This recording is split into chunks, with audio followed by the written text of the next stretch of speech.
Chapter number 9 circles. सबसे पहले theorem देख लेते हैं। Theorem 9.1 equal chords of circles subtend equal angles at the centre. एक सर्कल है, सर्कल में अगर हम लोग एक लाइन खींच देते हैं, सर्कल है उसमें एक लाइन खींच देते हैं तो इसको हम लोग कॉर्ड बोलते हैं। यहाँ पर दो कॉर्ड दिया हुआ है, A B is equal to C D. A B और सी डी अगर इक्वल है तो अंदर में सेंटर में जो एंगल्स बनाएंगे इन लोग वो भी क्या होगा, इक्वल हो जाएगा। तो क्या हो गया, angle A O B is equal to angle C O D. ये हो गया सी, ये हो गया ओ, ये हो गया डी, तो ये वाला एंगल बना, ये हो गया। सेकंड वाला theorem 9.2 if the angle subtended by the chord of a circle at the centre are equal then the chords are equal. ये जस्ट इसका उल्टा बोल रहा है। हमारे पास दो कॉर्ड है ए बी और सी डी, और ये दोनों बीच में एक एंगल बना रहे हैं, एंगल ए ओ बी, ये वाला एंगल, और दूसरा एंगल है सी ओ डी। और बोल रहा है angle A O B is equal to angle C O D अगर है तो A B is equal to C D हो जाएगा। फिर देखेंगे theorem 9.3 the perpendicular from the centre of a circle to a chord bisect the chord. एक circle है, circle में एक कॉर्ड बना हुआ है A B,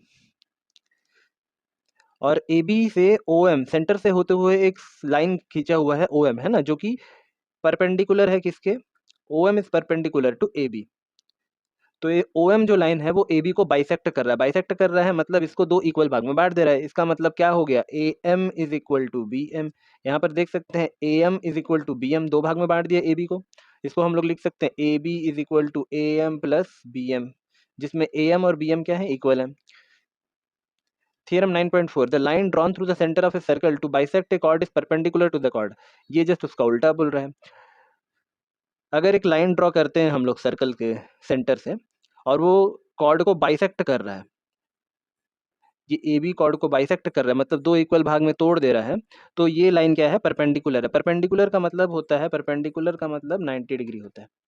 theorem 9.5 equal chords of circle और of a congruent circles are equidistance from the centre.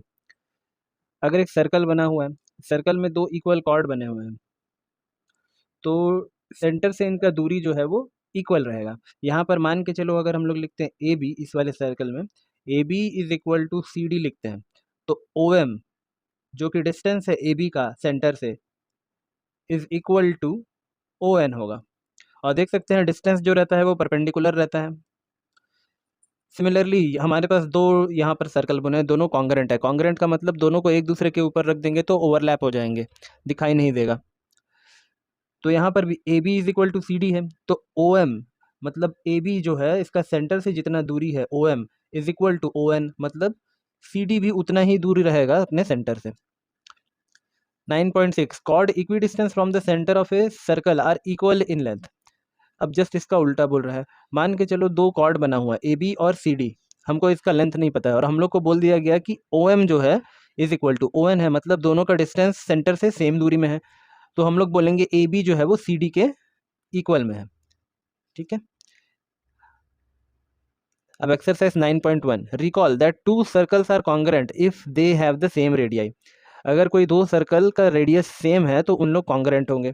Prove that equal chords of congruent circle subtend equal angles at their centre.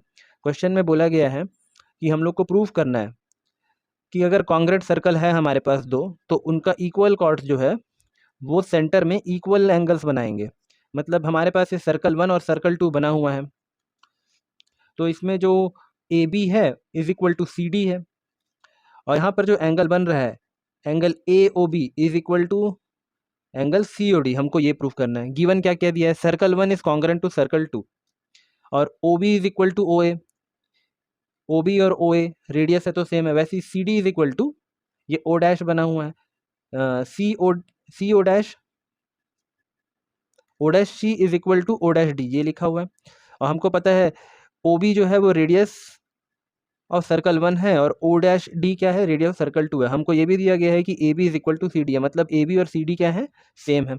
हम लोग को proof करने क्या बोला है, एंगल ए ओ बी मतलब ये वाला angle is equal to angle C O D.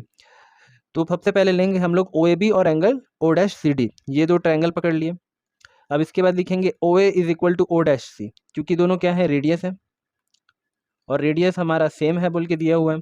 यहाँ पर भी O B is equal to O dash D, ये भी क्या है, रेडियस है, रेडियस भी सेम है बोल के दिया गया है, गिवन है दोनों। और A B is equal to C D, ये भी गिवन हुआ है।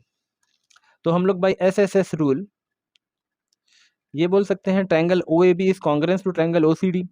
अब by C P C T हम लोग ये प्रूव कर सकते हैं angle A O B is equal to angle C O dash D, ये हो गया प्रूफ।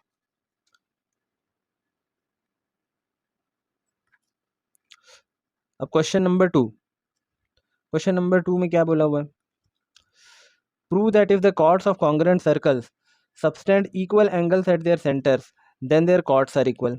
इसका मतलब ये है, अगर हमारे पास दो कॉन्ग्रेंट सर्कल है, सर्कल 1 और सर्कल 2, और उन दोनों के बीच में ये इक्वल एंगल बन रहा है, एंगल ए ओ बी और angle C O dash D, तो हमारा ए बी जो है वो सी डी के बराबर है, ये प्रूफ करने बोल रहा है।